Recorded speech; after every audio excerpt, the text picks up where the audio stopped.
Muy Bienvenido. bien, muchas gracias, Javier. Gracias, Carlos. Buenos días. ¿Cómo estás? Muy bien, afortunadamente. ¿Con qué mirada le dejaron? ¿Qué mirada tuvieron? Siéntate, por favor. Gracias, Carlos. ¿Qué mirada le dan a la estrategia? En que ya escuchamos algo a Isabel Miranda, ya escuchamos a Marilena Morera, ya escuchamos a Alejandro Martí, que es esta otra parte, ¿no?, de la sociedad tan importante. ¿Qué mirada le dan a todo esto, Carlos?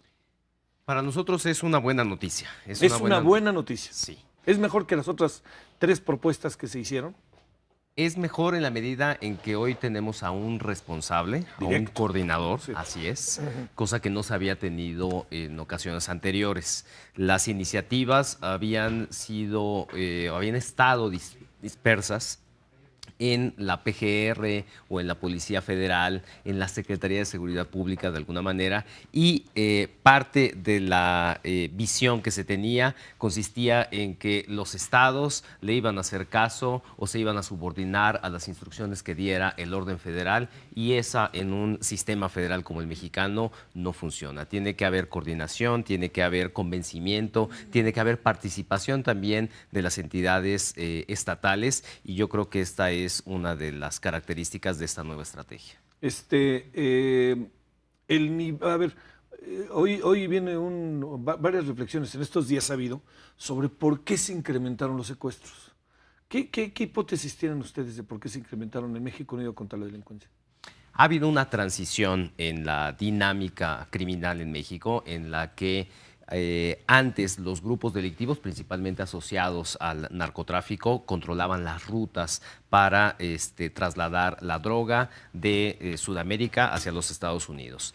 Cuando comenzaron a bloquearse las fronteras, entonces hubo que generar un mercado local, y estas bandas transitaron de un anonimato, que era lo indispensable para trasladar la droga, a tener presencia y controlar cada una de las plazas por donde transitaban estos cargamentos. Entonces fueron asentándose, creando ciertos vínculos locales, y cuando la demanda comenzaba a contraerse, entonces tenían o requerían de flujos de dinero para mantener a sus organizaciones. Y esto fue lo que empezó a transitar hacia que las bandas delictivas comenzaran a extorsionar y sin duda también a secuestrar. Esta es una de las razones de que las nosotros hipótesis pensamos. fuertes. Así es. A ver, ahí sobre eso mismo, Carlos, te planteo, o sea, para decirlo simple y llanamente, se trasladan, más allá de que sigan en su zona delincuencial, los cárteles de la droga, los grupos de criminales, se trasladan una de sus áreas hacia el secuestro. Sí, pero sobre todo, más que los grandes cárteles, quienes controlan las plazas locales. Comienzan a tener un déficit en los recursos, y entonces una manera para allegarse de ellos es transitar hacia el secuestro. Y esto es muy interesante porque también cambia la dinámica de las bandas conocidas que tenían ya un modus operandi muy específico, en la que el control logístico para llevar a cabo los secuestros era una de sus características. Ahora hacerlo de manera mucho más abierta a que en muchas ocasiones se den los levantones y que las sumas de dinero que solicitaban por el rescate ya no fueran millones de pesos, sino fueran 10,000, 15,000 pesos. Y esto es lo que explica en buena medida que la cifra que nosotros identificamos en los registros oficiales, que cerramos el 2013 con una cantidad muy grande, 1,695 secuestros, pero hay un dato muy interesante que el INEGI da a conocer a través de un módulo específico de secuestro, que nos está hablando de 105,000 secuestros que ocurrieron en 2012. Es decir, es una cifra verdaderamente exorbitante. 105,000 secuestros. Wow. Entonces, aquí es donde entendemos... ¿Quién no? Ahora sí, ¿eh? Exactamente, esa es una problemática muy grande, y es en donde pensamos que esta estrategia nacional, con el apoyo de cada uno de los estados, tiene que empezar a desplegarse para llevar a cabo golpes quirúrgicos, con mucha estrategia, mucha inteligencia, pero sobre todo con elementos para que las personas que detengan, que están cometiendo ese tipo de delitos, puedan ser procesados y puedan ser sentenciados, y evidentemente ser extraídos de la vida cotidiana, y que ya representan representen un riesgo menor. Y que es pareciera una de las propuestas de los 10 puntos, ¿no? Exactamente, esa es la lógica, esa es una de las claves y por eso nos parece Le que ponen buena cara. tenemos buenas expectativas, porque hay elementos básicos de cómo constituir, cómo fortalecer institucionalmente a las unidades antisecuestro. Ya la estrategia anterior de alguna manera había diseñado una estructura muy lógica con unidades que permitieran atender la crisis, que ese es el primer punto que hay que atender, negociar con los secuestradores y enseguida hacer diferentes tipos de investigación de gabinete, pero también investigación táctica. Y esas son personas diferentes de las que intervienen cuando ya se va a llevar a cabo un rescate. Todo ese diseño era un diseño muy adecuado. El problema es que no se le daba seguimiento a la constitución de las unidades especializadas.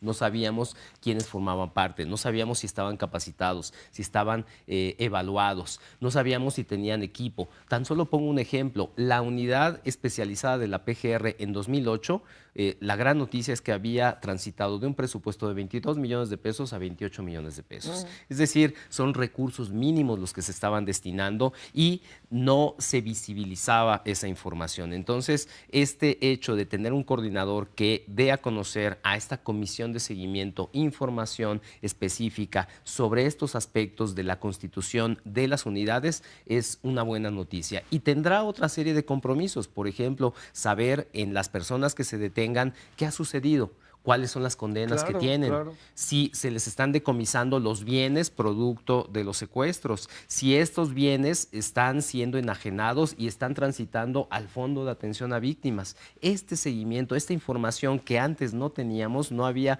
por ningún lado acceso y sigue sin existir, es el trabajo que tiene que hacer la nueva coordinación. Y que bueno, por lo menos en el papel está, ¿no? Exactamente. A ver, Carlos, dos asuntos finales. El primero, yo da la impresión de que, por ejemplo, cuando tú ves a las cabezas del cártel, de los cárteles, particularmente de los Caballeros Templarios, ves una suerte de improvisación para lo que históricamente pensábamos eran las cabezas de los cárteles. Cuando ves al secuestro, tú ves secuestradores que sé que suena muy fuera de lugar decirlo, pero profesionales, ¿no? Es decir, cuidaban a las víctimas, entendían que tenían que llevar efecto a todo un proceso y pasamos como aún les cortan las orejas, les cortan los dedos y además te secuestran, híjole Carlos, por 500 pesos. ¿Qué fue lo que pasó ahí? Impunidad, se llama impunidad. Cuando no hay un castigo, cuando no se detiene a las personas que cometen los hechos, cuando se dan cuenta que pueden seguir repitiendo el modus operandi sin tener ninguna sanción ni tener a la policía atrás de ellos, entonces lo siguen haciendo. Te pongo un ejemplo muy claro de esta transición importante. Algunos de los testimonios que recibe México Unido consistían en que un secuestrador comenzó o se convirtió de ser un cuidador de una banda delictiva a ser la cabeza de una banda de secuestradores en el momento en que aprendió a detener una hemorragia de una de las extremidades de las manos porque no se le moría a la víctima. En ese momento se convirtió de ser una persona con un nivel inferior a ser el jefe de una banda de secuestradores. ¿Qué cosa? Son cosas dramáticas y la señal tan primaria consiste en que si lo hacen una vez y 2 veces y 3 veces, lo pueden seguir haciendo tantas veces como pueda ser posible. Carlos, le ponen buena cara entonces a esta propuesta. No, ahora sí que como dice el dicho que me gusta mucho, que un globo no hace fiesta, pero sí hay un paso adelante.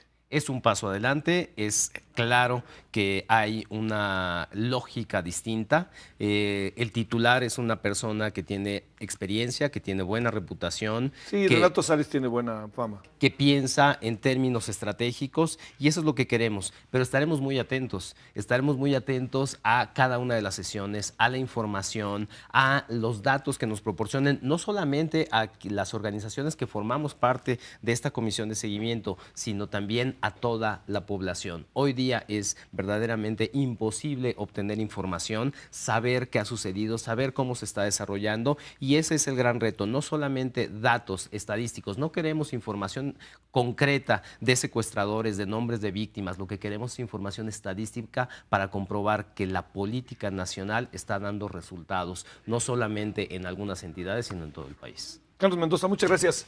Gracias que viniste, Carlos. Muchas gracias. Gracias.